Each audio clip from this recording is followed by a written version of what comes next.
भाई लोग, स्वागत है आप सभी का एक और नए ट्यूटोरियल वीडियो में। और ये वीडियो फाइनली आउट हो चुका है, जिसमें मैं आपको बताने वाला हूँ कि आखिर F12 मेथड यानी फर्स्ट टू लेयर मेथड से इस 3x3 क्यूब को कैसे सॉल्व किया जाता है। तो आइए बिना किसी देरी के सीखते हैं F12। और होप सो आपने हमारी रिसेंट वीडियो देख ली होगी, जाके देख लेना। मैंने बिगिनर मेथड के तीनों लेयर अच्छे से सिखा दिए हैं और एक ऑल इन वन वीडियो भी डाल दी है, तो जाके ज़रूर देखना। लिंक आपको डिस्क्रिप्शन में शायद तक मिल जाएगा, तो जाके ज़रूर देखिए इससे पहले कि आप F12 सीखें। और अगर आपको बिगिनर मेथड पहले से आता है तो आज बारी है कि आप F12 सीखें। F12 भाई एक ऐसा शॉर्टकट होता है ना, जो फर्स्ट टू लेयर्स यानी ये जो ना दो आपको लेयर दिख रहे हैं ना, इसको साथ में सॉल्व कर देता है। एक मेथड का यूज़ करके दोनों लेयर साथ में सॉल्व हो जाते हैं, ठीक है। और ये एक शॉर्टकट होता है स्पेशली स्पीड क्यूबर्स के लिए, क्योंकि स्पीड क्यूबर्स जो हैं वो बिगिनर मेथड को मास्टर कर चुके होते हैं, फिर उनको एक नया मेथड चाहिए रहता है शॉर्टकट वाला। अब देखो F12 भले ही शॉर्टकट वाला मेथड है, लेकिन इसे सीखने के लिए आपको बिगिनर मेथड को मास्टर करना बहुत ज़रूरी है, तभी आप स्पीड क्यूबिंग में F12 का फ़ायदा उठा सकते हैं। नहीं तो अगर मेरा हालत बताऊँ मैं, तो बिगिनर मेथड मैंने मास्टर तो किया है, लेकिन स्पीड क्यूबिंग में मैं अभी भी बिगिनर मेथड से ही ज़्यादा अच्छा करता हूँ। यानी F12 में स्पीड क्यूबिंग करना थोड़ा सा मुश्किल हो सकता है एकदम शुरू में, लेकिन अगर आप F12 को एकदम अच्छे से अपनाओगे तो फिर आप देखोगे कि भले ही एक इंसान F12 और बिगिनर मेथड दोनों में ही सेम लेवल का इंटेलिजेंस रखता है, सेम लेवल का मास्टरी रखता है, लेकिन उसके बाद भी आप देखोगे कि टाइम में बड़ा डिफरेंस है। यानी F12 जो है वो ज़्यादा फास्ट निकलेगा उस स्पीड क्यूबर के लिए। तो आज हम F12 को सीखेंगे, देखते हैं कि आखिर F12 कैसा होता है। देखो F12 में दोनों लेयर सॉल्व होते हैं, और दोनों लेयर सॉल्व करने के पहले आपको ये वाइट क्रॉस बनाना पड़ता है, जो कि फर्स्ट लेयर का आधा सॉल्व कर देता है ना। तो ये आपको F12 में भी करना ही पड़ेगा। बिना वाइट क्रॉस बनाए आप क्यूब को सॉल्व नहीं कर सकते, F12 भी अप्लाई नहीं कर सकते और बिगिनर मेथड भी अप्लाई नहीं कर सकते। तो आइए फिर चलते हैं अपने इस नए जर्नी में। देखिए मैंने आप लोग के लिए ये वाइट क्रॉस ऑलरेडी तैयार कर चुके हैं, तो आपको थोड़ा इजी होगा अब सीखने में, और वीडियो भी ज़्यादा लंबी नहीं होगी। अब जैसे हमने वाइट क्रॉस बना लिया है, ठीक है। वाइट क्रॉस बनाने के बाद अब हम बिगिनर मेथड में फर्स्ट लेयर को सॉल्व करने के लिए ऐसे आ जाते थे, है ना। यानी येलो को ऊपर ला देते थे और यहाँ पे हम कोई भी वाइट कॉर्नर पीस ढूंढते थे। जैसे ये है, ये जो वाइट कॉर्नर पीस है, इसे हम कलर अपने सेंटर कलर के पास ले जाते थे, और फिर ऊपर लेफ्ट नीचे राइट वाला जो मेथड है उससे हम इसे इंसर्ट करते थे। ऐसे करके सारे कॉर्नर में इंसर्ट करते थे, जिससे आपको फर्स्ट लेयर सॉल्व हो जाता था। ये था ना। उसके बाद सेकेंड लेयर का थोड़ा अलग था, लेकिन F12 में यहीं से तो अलग कहानी शुरू होती है। यहाँ पे बात यह है ना कि हम वाइट क्रॉस बनाने के बाद फर्स्ट लेयर नहीं, बल्कि इसी कॉर्नर पीस के साथ इसका जो ऊपर वाला एज पीस है इसी के साथ जोड़ के इसी के साथ इंसर्ट कर देते हैं। ऐसी करके हम पेयर्स जो बनाते हैं ना, एज पीस और कॉर्नर पीस के पेयर, वो सबको हम इन स्लॉट्स में इंसर्ट कर देते हैं। और जब आप देखोगे आपने सारे स्लॉट में पेयर इंसर्ट कर दिया है, तो आप देखोगे भी भाई दो लेयर एक साथ सॉल्व हो चुके हैं। तो है ना कमाल की बात। लेकिन उसे सीखने के लिए आपको बिगिनर मेथड मास्टरी करना पड़ेगा। अब चलो, जिन लोगों ने मास्टरी कर लिया है उन लोगों को दिखाते हैं। F12 में मास्टरी तो मेरा भी नहीं हुआ है, लेकिन जितना मेरे को आता है, जितने में आप भी सीख जाएंगे, उस लेवल में मैं आपको बताने की कोशिश करूँगा, ठीक है। तो अब मतलब अपना वाइट क्रॉस बनाने के बाद F12 में जो स्टेप होता है वो ये है कि आपको यहीं पर ऐसे ही रखना है, क्यूब को येलो पर रहना चाहिए, ठीक है। और यहाँ पे गोबर का पैटर्न रहना चाहिए। गोबर यानी ग्रीन ऑरेंज ब्लू रेड वाला पैटर्न, है ना। वो वाला गोबर नहीं है भाई ठीक है। तो यहाँ पे हमें दो पीसेस ढूंढे रहते हैं। पहले हमें कॉर्नर पीस ढूंढना रहता था ना, अब हमें इसी कॉर्नर पीस का एच पीस ढूंढना है। हमें एक ऐसा एच पीस चाहिए जिसमें वाइट तो नहीं, लेकिन ब्लू और रेड। वाइट को छोड़ के कॉर्नर में कौन कौन से कलर हैं? ब्लू और रेड, है ना। तो ब्लू और रेड हमें लाना है। सपोज यहाँ पे वही वाला एच पीस होता तो ये कैसे दिखता, एक पेयर टाइप का दिखता। यानी कॉर्नर के यहाँ साइड में वाइट रहता, ऊपर ब्लू रहता यहाँ पे, और यहाँ पे भी रेड से मैच करता रेड, जिससे एक पेयर बन जाता। और उस पेयर को इंसर्ट कैसे करते हैं हम, उस पेयर को हमें यहाँ इंसर्ट करना रहता, क्योंकि वाइट कॉर्नर पीस यहाँ पे इंसर्ट करने के लिए हम ऐसे करते, इस लेयर को ऊपर करके इंसर्ट कर देते, है ना। लेकिन अभी हमें पहले पेयर को असलियत में बनाना पड़ेगा। तो एक बार मैं चेक कर लेता हूँ वाइट क्रॉस बिगड़ा तो नहीं बिगड़ा है। चलो अब हमें देखना है इसी कॉर्नर पीस का वही वाला एच पीस जो मैं आपको बता रहा हूँ। आपको ऊपर ही ढूंढना है, ऊपर नहीं मिलेगा तो मैं बताता हूँ आपको, पहले मेरे को खोज लेने दो। तो फिलहाल भाई मेरे को मिल नहीं रहा है, ठीक है। तो एक काम करो, इसको नहीं, इस कॉर्नर पीस को एक बार देखते हैं इसमें कौन कौन से कलर हैं, ग्रीन और रेड। तो ग्रीन और रेड का भी कोई एच पीस ऊपर है, तो देख लो दोनों कॉर्नर पीस के एच पीसेस टॉप में है ही नहीं। तो ये थोड़ा सा डिफ़िकल्ट केस है जिसको आपको सीखने में थोड़ा सा टाइम लग सकता है, लेकिन चिंता मत करो, मैं बिल्कुल सही तरीके से आपको आसान तरीके से सिखाऊंगा तो, ठीक है। अब आपको सिंपली क्या करना है, जो ये कॉर्नर पीसेस का एच पीस अगर इस लेयर में नहीं है तो फिर ऑफ कोर्स ये बाकी किसी लेयर्स में तो हो सकता है, यानी मिडल लेयर में होना तो इसका कंफर्म है, क्योंकि यहाँ पे तो सारे एच पीस वाइट के इंसर्ट है ना, तो यहाँ पे होने की बात ही उठती ही नहीं है। तो यहाँ पे हम देखते हैं कौन सा कॉर्नर पीस, ये वाला ब्लू और रेड, ये लो, ये है ब्लू और रेड।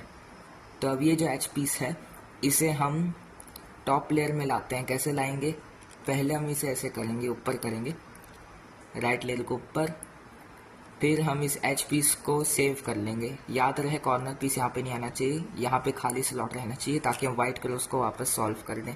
वाइट क्रॉस सॉल्व हो चुका है और दाई तुम लोग देखोगे कि ये देखो मैंने कुछ इस तरीके से इंसर्ट किया कि पेयर बन गया अपने आप ही। तो चलो भाई देखते हैं इस पेयर को इंसर्ट करने का तरीका। तो इस पेयर को इंसर्ट कैसे करना है, जैसे अपना पेयर बन चुका है blue blue red red, corner में वाइट, है ना। तो इस पेयर को इंसर्ट करने के लिए आपको एच पीस में ध्यान देना रहता है। एच पीस जो है वो उसके नीचे वाला कलर रेड है, रेड को रेड से मैच करना है, रेड रेड से अभी भी मैच ही है, ठीक है। अब हमें देखना है कि ऊपर का जो ब्लू कलर, यानी ये जो एरो आपको दिख रहा है, पेयर जो दिख रहा है, ये एक एरो के जैसे आप मान लो, तो ये कहाँ इशारा कर रहा है, उधर इशारा कर रहा है या फिर उधर इशारा कर रहा है। तो ऑफकोर्स ये उधर इशारा कर रहा है ना, तो आप इसे उसी साइड भेज दीजिए, ठीक है। अब आपको इस पेयर को यहाँ पे लाना है बिना वाइट क्रॉस को बिगाड़े, तो सिंपली उस वाइट क्रॉस को बिगाड़िए, ठीक है। अब ये जो एच पी से रेड, वापस से रेड से आप ज्वाइन कर लीजिए और फिर वाइट क्रॉस को सही कर लीजिए। तो फिर देख सकते हो भाई कि एक पेयर जो है वो सक्सेसफुली इंसर्ट हो चुका है। तो इसी तरीके से हम बाकी स्लॉट्स में भी वही वाले पेयर इंसर्ट करेंगे जो सेंटर पीस और यहाँ से मैच करेंगे, जिससे आपका जो दोनों लेयर है वो बिल्कुल सही तरीके से सॉल्व हो जाएगा, ठीक है। तो अब हमें एक और कॉर्नर पीस ढूंढना है, जैसे ये है। इसमें वाइट को छोड़ के कौन से कलर हैं बताओ, ऑरेंज और ग्रीन, नहीं ऑरेंज और ब्लू, है ना। तो ऑरेंज और ब्लू के एच पीस का टॉप लेयर में है, ये है ना, ठीक है।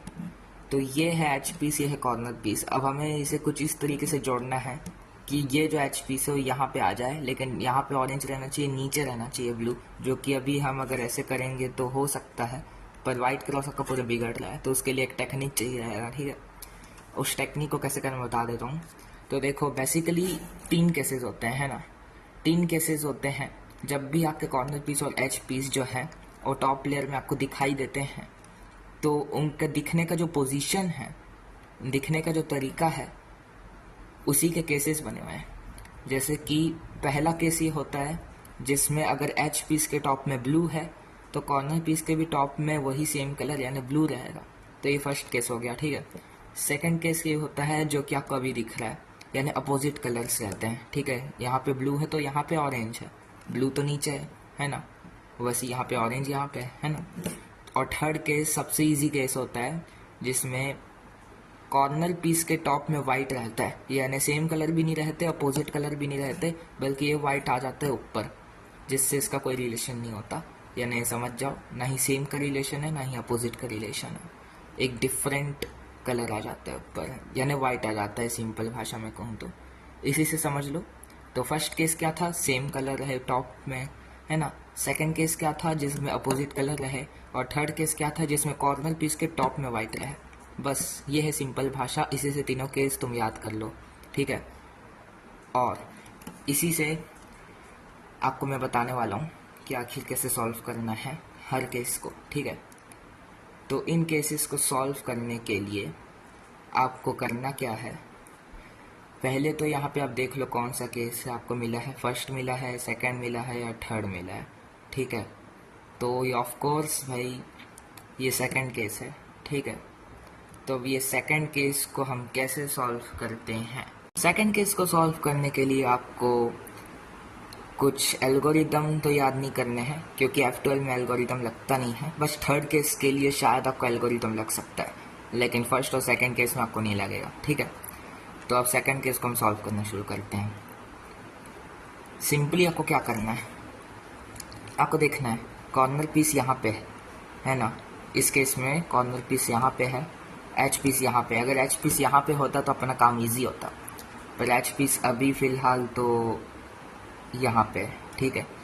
तो सिंपली आपको क्या करना है, अगर कॉर्नर पीस आपके राइट हैंड में है और टॉप यानी कि आपके सामने जो है, ऊपर नहीं सामने, सामने यानी ये यहाँ पे अगर आपको वाइट दिख रहा है तो उस वाइट को हटाओ, यानी हटाओ ऐसे करके नहीं हटाना है, बल्कि अपने पूरे क्यूब को मूव कर देना है ऐसे करके, जिससे आपके सामने जो है वाइट छुप जाए, यानी वाइट साइड में चले जाए और सामने आपका ब्लू या ऑरेंज में से कोई कलर दिख जाए, ठीक है। तो अब हमें क्या करना है, अगर एच पीस अभी भी यहाँ पे होता तो बड़ी मुश्किल हो जाती, लेकिन शुक्र की बात है कि एच पीस यहाँ पे मिला है। अगर एच पीस आपको यहाँ पे मिल गया है तो सिंपल है, इस लेयर को ऊपर करो, ये पेयर बन गया। अब इस पेयर को बचा लो, यानी कि यहाँ पे हमें खाली स्लॉट चाहिए ना। अगर हम वाइट क्रॉस को वापस सॉल्व करेंगे तो पेयर तो फिर टूट गया, वैसे ही हो गया जैसे पहले था। तो इसलिए हमें पेयर बनाना है, पेयर को एक क्या बोलते हैं सुरक्षित स्लॉट में ले जाना है। यहाँ पे खाली स्लॉट रहना चाहिए, तभी हम वाइट क्रॉस को ठीक कर देंगे। वाइट क्रॉस नहीं बिगड़ा, ये पेयर भी नहीं बिगड़ा और ये पेयर बन गया। तो है ना शानदार टेक्निक। तो अब हमें क्या करना था, किस तरीके से इंसर्ट करना था, तुम ही लोग बताओ। वीडियो पॉज करो, जल्दी सोचो, मैं टाइम दे रहा हूँ, सोच लिए। हाँ, कैसे करना था, ऑरेंज को ऑरेंज से मैच करना है, मैच हो गया। एरो इस साइड जा रहा है तो इस साइड भेजते हैं, यहाँ पे इंसर्ट करना है तो इसको ऊपर कर देते हैं। फिर ऑरेंज को ऑरेंज सेंटर पीस के पास फिर से ले आते हैं और वाइट क्रॉस को सही कर देते हैं। तो बूम, तुम्हारे दोनों पेयर जो सॉल्व हो चुके हैं, यानी F12 तुम्हारा आधा कंप्लीट हो चुका है। आधा F12 बचा है जिसमें आपको अभी 2 पेयर सॉल्व करने हैं और, ठीक है। अब हम भाई एक और कॉर्नर पीस ढूंढ लेते हैं, जैसे कि ये वाला कॉर्नर पीस है, नहीं ये वाला, हाँ। इसमें वाइट को छोड़ के कौन कौन से कलर दिख रहे हैं आपको, रेड और ग्रीन ना। तो ये टॉप लेयर में नहीं है, या नहीं नीचे होगा, ये है रेड ग्रीन, हाँ ठीक है। तो सिंपली आपको क्या करना है, इस एच पीस को ऊपर ले आता हूँ और फिर सही कर देता हूँ। जिस तरह से मैं किया हूँ वैसे ही करना था, आपको चेक कर लिया हूँ। और ये एच पीस है, ये कॉर्नर पीस है, आपको यहाँ से दिखा देता हूँ। ये देखो, ये कॉर्नर पीस, ये एच पीस, उसी का एच पीस जिसका हमें पेयर बनाना है। देखो अब जो आ जाता है, सेकंड केस से थोड़ा सा इजी है फर्स्ट केस, लेकिन सबसे इजीएस्ट जो है वो थर्ड केस लगता है मेरे को, ठीक है। तो ये है अभी अपना फर्स्ट केस। फर्स्ट केस में सेम कलर होते हैं टॉप में, ठीक है। सेम कलर को कैसे सॉल्व करना है, हमेशा की तरह कॉर्नर पीस के सामने अगर आपको वाइट दिख रहा है तो क्यूब को ऐसे मूव करो कि आपके सामने वाइट ना हो, ठीक है। अब एक चीज हमें ध्यान देने वाली है, अगर आप चाहो इसको कॉर्नर पीस को नीचे करना, अगर आप नीचे करना चाहो तो फिर थोड़ा सा दिक्कत हो सकता है, क्योंकि अगर हम नीचे करेंगे तो अपना जो ये पेयर था ये अनसॉल्व हो जा रहा है, ठीक है। तो हमें क्या करना है, हमें हमेशा जो फर्स्ट केस होता है ना, उसमें कॉर्नर पीस को इस तरह से पकड़ना कि सामने वाइट ना रहे, है ना, वाइट ना रहे। एच पीस कहीं भी रहे उससे हमें कोई भी मतलब नहीं है, अभी तो यहाँ पे, ठीक है। और यहाँ पे जो यही जो लेयर है ना, इसी के डायरेक्ट पीछे हमें कोई पेयर नहीं रखना है, यानी अगर हम टॉप प्लेयर को ऐसे मूव करते हैं फिर मैं उसी तरीके से पकड़ लेता हूँ। अब हम इसको यहाँ से पीछे से देखते हैं, यहाँ पे भी अभी भी एक पेयर बना हुआ है। एक और मूव करते हैं, फिर से इस तरह से पकड़ लेते हैं, फिर पीछे देखते हैं तो यहाँ पे खाली स्लॉट मिल गया, यानी कोई पेयर नहीं है। तब आपका नया पेयर बनाना जो है इस तरीके से सेफ हो जाएगा। ठीक है, अब इसे कैसे करना है, कॉर्नर पीस ये है, एच पीस ये है। सिंपली क्या करना है, कॉर्नर पीस को नीचे करना है, ठीक है, फिर इस एच पीस को यहाँ पे लेके आना है और फिर पेयर बना देना है। सिंपल है या नहीं बताओ भाई, कमेंट करके बताओ। ठीक है, अब बिल्कुल मैं उसी तरीके से फटाफट इंसर्ट कर देता हूँ और बूम, अब तुम्हारा बस एक पेयर बच गया है। तो अब एक पेयर और बना देते हैं। अब यहाँ पे जो केस है थोड़ा सा डिफरेंट है, फोर्थ केस है। फोर्थ केस तो नहीं है पर एक अलग ही टाइप का केस आ चुका है। इसमें होता क्या है ना कि आपका पेयर जो है, उसके पेयर के जो एच पीस और कॉर्नर पीस हैं वो साथ में ही है, यानी एक दूसरे के आजू बाजू ही हैं, लेकिन एक्चुअली में सॉल्व दिख नहीं रहा है। सॉल्व कैसे दिखता है, वाइट यहाँ रहना चाहिए, यहाँ पे जिस तरह से वो एक एरो बना है जिसके यहाँ पे रहना चाहिए वाइट, यानी कॉर्नर पीस का ओरिएंटेशन ही गलत है। अगर इसका ओरिएंटेशन सही रहता तो हम अभी में इंसर्ट कर देता और F12 को ही कंप्लीट कर देता, है ना। लेकिन अभी हमें देखना ये है कि आखिर इन दोनों को अलग कैसे करें, क्योंकि अभी हमें इन दोनों को अलग करना मेन है। तो अब मैं देखता हूँ भाई, ध्यान से देखते जाओ। सिंपल है, अगर हम ऐसे नीचे करेंगे तो ये पेयर आ जा रहा है तो भाई उस पेयर को नहीं बिगाड़ते, है ना। शांति से इस लेयर को नीचे करने के अलावा ऊपर कर देते हैं। ठीक है, ऊपर कर दिया। अभी ये जो है खाली स्लॉट है, यानी यहाँ पे जो पेयर है वो यहाँ पे नहीं है, यानी ये कॉर्नर पीस यहाँ पे नहीं है बल्कि यहाँ पे है, तो सेफ है बिल्कुल। कॉर्नर पीस को आप यहाँ पे लेकर चलते हैं, लेकिन यहाँ पे एच पीस आ जा रहा है तो कॉर्नर को यहाँ पे लेके चलते हैं। तो देख लो भाई, यहाँ पे आपको खाली स्लॉट मिल गया है तो शांति से फिर नीचे कर देते हैं। तो भाई चेक कर लो एक बार, कुछ नहीं बिगड़ा है, सच में कुछ नहीं बिगड़ा है, बिल्कुल वैसी का वैसी ही क्यूब, लेकिन जो एच पीस और कॉर्नर पीस जो हैं वो अलग हो चुके हैं, अलग अलग हो चुके हैं। और ये है सेकंड केस। सेकंड केस में भाई मैंने तुम्हें क्या बताया था बताओ, वाइट सामने नहीं रहना है, वाइट सामने नहीं रहना है, यहाँ पे खाली स्लॉट होना है। ठीक है, अब हम इसे ऊपर करते हैं, एक बार मूव करते हैं, खाली स्लॉट मिल गया तो नीचे कर देते हैं। ठीक है, नीचे कर दिए। अब हम जो है इसका केस बदल दिए, यानी अब जो केस ही है वो डिफरेंट कर दिया हमने। शायद मैंने तुम्हें अपने किसी मेथड से भी बता दिया होगा, अभी मेरे को भी होश नहीं है, बस जिस तरह से मेरे को लगा मैंने सॉल्व कर दिया। देखो भाई, सेकंड केस जो है ना, और मैं तुम लोग से रिक्वेस्ट करूंगा कि अगर हो सके तो दूसरे यूट्यूबर्स का देख लेना, क्योंकि सेकंड केस में मेरे को 3 तरीके से सॉल्व करना आता है, यानी 2 या फिर 3 तरीके से सॉल्व करना मेरे को आता है। या तो मैं उसका केस ही बदल देता हूँ किसी तरीके से, या तो सेकंड केस को ही सॉल्व करता हूँ बिना केस बदले। मैंने पहले जो तुम्हें बताया था उसमें मैंने केस नहीं बदला था मैंने, लेकिन अभी मैंने अपना मेथड यूज़ किया जिसमें मैंने केस ही बदल दिया, यानी ये जो है वो फर्स्ट केस हो चुका है। हमेशा की तरह वाइट को सामने नहीं रखेंगे, साइड में रखेंगे, इसलिए इसको नीचे करेंगे, लेकिन यहाँ पे खाली स्लॉट होना चाहिए। तो एक और मूव करते हैं, पीछे खाली स्लॉट है तो फटाफट से उसी तरह से पेयर बना देते हैं। ऑरेंज से मैच हो गया, एरो साइड है तो वैसे ही करके मैं इंसर्ट कर देता हूँ और बूम, तुम्हारा F12 जो है वो कंप्लीट हो चुका है। तो ये था भाई F12 का ट्यूटोरियल। इस तरीके से हम F12 को यूज़ करते हैं और बिना किसी एल्गोरिदम का यूज़ किए हम सॉल्व कर देते हैं भाई क्यूब को। तो भाई तुम लोग कमेंट में जाके बताना कि आखिरकार मैंने तुम्हें क्या थर्ड केस के बारे में कुछ बताया। आई डोंट थिंक सो अभी मेरा थर्ड केस आया था, क्योंकि अगर थर्ड केस आया होता तो मेरा भी दिमाग में वो चल रहा होता, लेकिन ऐसा नहीं है।